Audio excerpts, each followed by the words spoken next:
common na nangyayari every time na naghanap ka ng online jobs, close na yung position or di naman kaya tapos na yung listing. Kaya in this video, mag-share ako sa inyo ng mga online jobs na always hiring. Kaya if you believe in yourself na qualified ka sa mga companies na babanggitin ko in this video, subukan mo. At syempre, hindi na ako mag-share ng mga companies. Mag-share din ako ng mga tips para mas madali kayong makapasok at mahanap ninyo yung best para sa inyo. Kaya naman, do not forget to subscribe to my channel, Jazel De Vera, if you want more videos like this. So right now guys, pag-usapan natin yung mga online jobs na always hiring, meaning lagi silang open for applicants. So here are the specific companies and yung direct links for Filipino-friendly online jobs. So yes, updated ang mga information as of now, July 2026. Pero bago tayo magsimula, of course, quick disclaimer muna. So pag sinabing always hiring, they regularly accept applications. Open roles can change anytime. No guaranteed income or approval. Syempre, nakadepende pa rin yan sa requirements ng specific position and also doon sa mga skill set na meron ka kung acceptable ba yun sa kanila. Kasama na rin dyan yung credentials mo. So, always apply through official websites only. At doon sa mga links na ibibigay ko in this video. So, yung mga babanggitin kong online jobs dito may require test,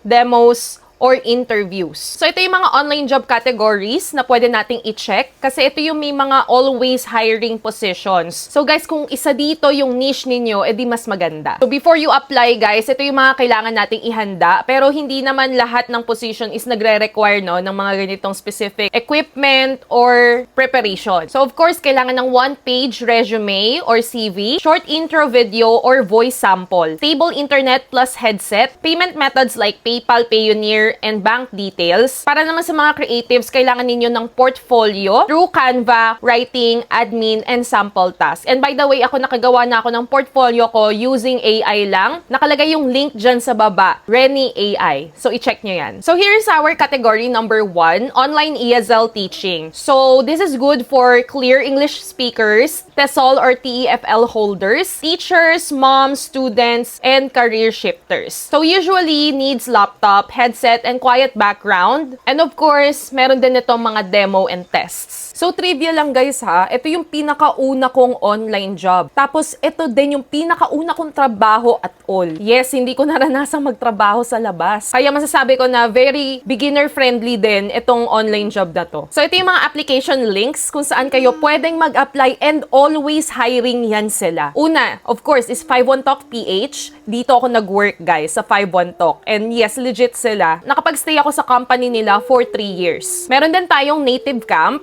Ayan, so ito yung link nila guys. Rare Job. So dito sa Rare Job is Japanese yung student. Same goes with Native Camp. So sa 51 Talk pala guys, Chinese students yan. So sa BizMates guys is Japanese students din pero more on advanced skills ito. Kasi most of your students will be businessmen. And dito naman sa ACADSOC, I don't know if Japanese or Chinese, parang mix na yata sila. If I'm not mistaken ha, correct me if I'm wrong. So, ito yung mga links guys. You can just take a screenshot and mag-send kayo ng application. Lagi yan silang hiring. Alam niyo yung experience ko noon with 51 Talk, nag-apply lang ako or nag-submit ako ng application form sa website nila. Agad-agad akong kinontak ng HR and interview na agad. Tapos noon, training na, and then mag-demo, and then onboarding. Tapos ayun guys, nakapasok na ako. Nakakuha na ako ng unang student ko for the very first time.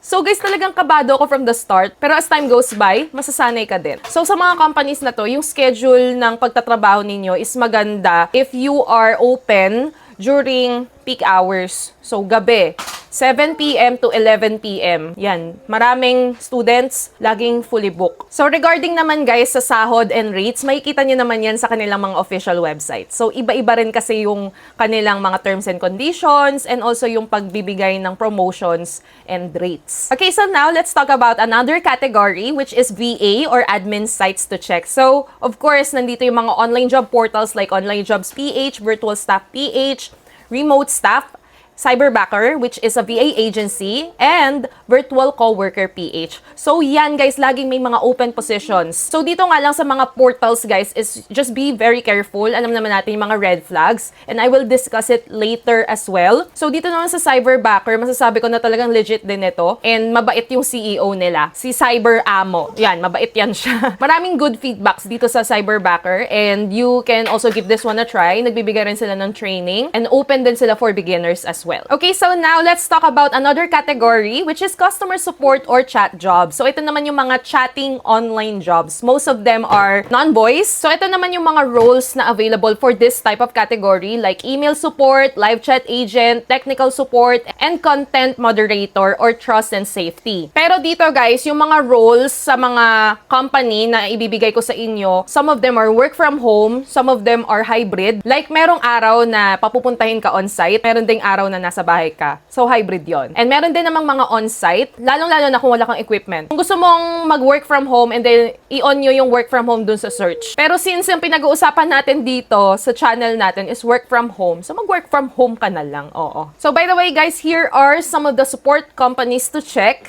So, ito yung mga chat online jobs available. You can definitely check out these websites na makikita dito sa ating screen. And some of them, guys, are offering work from home and some of them are offering also hybrid and on-site. It depends upon you, okay? Pero as much as possible, okay sana kung talagang permanent work from home siya, diba? Another job category na open for always hiring positions ay AI data and rater jobs. So, yung mga ginagawa dito is yung mga AI response rating, search evaluation, data labeling, and annotation, Tagalog and English writing tasks. So, lagi ko nababanggit itong category na to sa lahat ng mga videos natin dahil nga napaka-flexible din ng schedule. So, yun nga lang guys, hindi rin siya guaranteed na laging may project, ganon. So, depende. So, ito yung mga application links na available sa atin para makapag-apply tayo. So, you can just take a screenshot of this one and i-paste nyo na lang sa inyong web browser. So, here we have TELUS Digital AI, Outlier AI, OneForma, Dataforce, and RWS Train AI. So, yan, lagi yung kasama sa mga videos natin when we talk about AI data sites. Okay? So, yun nga lang, again, hindi rin siya guaranteed na laging may project. So, pachamba-chamba lang din talaga. Pero, syempre, okay na rin for extra income, diba? Okay, so right now, pag-usapan naman natin ang transcription and captioning online jobs. So, of course, you will listen to audio or video. Depende sa ibibigay ng client sa'yo na file. And then, itatype mo yan siya accurately. And meron kang fina-follow dito na outline or guide kung paano mo itatype yung mga naririnig mo. And of course, this is best for patient and fast typers. So here are the websites for you to check sa mga transcription online jobs. And again, yung mga rates niyan ay nakadepende sa mga companies na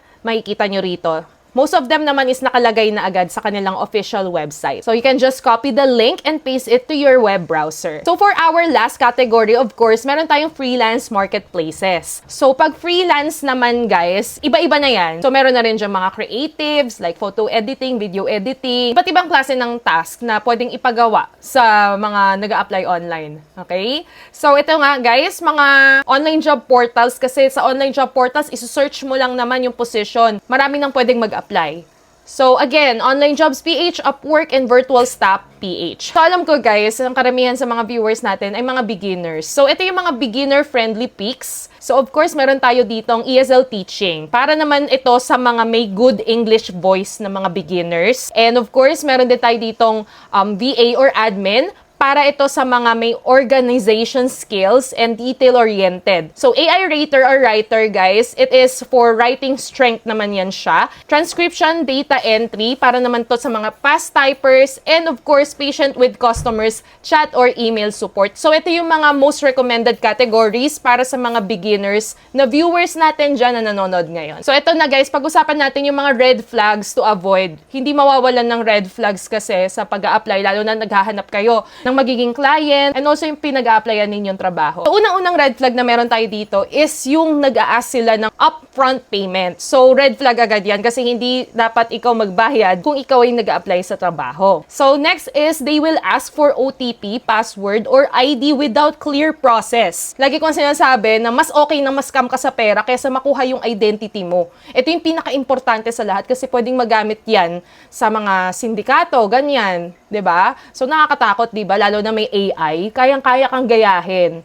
At yung information na meron ka, pwede nilang gamitin yan talaga sa masamang bagay. So, no official website or company email. Mag-ingat kayo dyan, guys. Kung wala silang katibayan na sa kanila talaga yung company na yon, yung domain nila is iba, kahina-hinala, hindi related doon sa sinasabi nilang brand na kung saan sila. So, medyo red flag talaga yon. Okay? Kaya ingat-ingat kayo sa mga kinakausap nyo sa email. Too good to be true, pay for easy task. So, ito karamihan dito, yung may mga deposit na nire-require, diba? Like yung manonood, magta-type, meron daw passive income. So, ingat kayo sa mga ganyan. Yung mga captcha-captcha, magbabayad kayo, tas meron task na kailangan gawin, copy-paste. So, ingat kayo, guys. Long unpaid sample work with no contract. Masyado nang umaabuso yung mga ganitong klaseng kliyente. Like, parang puro sample na lang para sa mga applicants, doon na sila umaasa. Kaya huwag kayo basta-bastang papayag na magpasample sila ng parang imposibleng gawin or yung para bang worth your time. So, ingat. Kasi dapat karamihan din sa mga sample work is paid. Yung mga training din nga is paid, 'di ba? Yung iba. So, yun. So, yung rule natin is for you to verify first before sending personal documents. So, yun ang kailangan ninyong gawin, okay? So, guys, this is just optional. This is my 7-day application plan. If you're planning to be organized, no? Most especially with your time is gold. Ito yung mga day 1, day 2, day 3, day 4, day 7 natin na pwede nating gawin para mas maging maayos yung flow ng ating application process. And of course, final reminder, guys, apply consistently, track everything, and never pay to get hired. Yan lang yung magic 3 natin na kailangan tandaan pag kayo ay nag-a-apply or naghahanap ng online job. So, your first yes may come after many no reply. So, normal lang yun. Huwag kayo ma-discourage kung maraming rejection, maraming hindi nagre-reply. So, makakahanap din kayo. Just apply consistently. Magpadala lang kayo ng magpadala ng mga CV, cover letter, ganyan. Okay? So, sulitin lang natin yung mga time na kaya natin mag-apply. Hanggat maraming job post, apply lang tayo ng apply. Basta alam natin yung mga red flags. So, there you go, guys. Yun yung napag-usapan natin. Yung mga always hiring na online jobs. And I hope nakatulong ito sa inyo. And syempre, hoping din ako na after this video, pag nag-submit kayo ng application sa mga companies na na-mention ko in this video, ay makaka-receive na rin kayo agad ng update for interview. So guys, ito yung mga source na ginamit ko. Guys, once again, you can take a screenshot, i-access ninyo or i-search nyo yung mga official pages nila. So by the way, guys, if you have any questions, feel free to comment down below. Sasagutin natin yan. So yun lang naman, guys, and thank you so much for watching this video. And kung na-enjoy nyo ito, give this video a like and subscribe to my channel. Click on the notification bell para ma-notify ka sa aking mga uploads. So have a nice day. God bless and goodbye!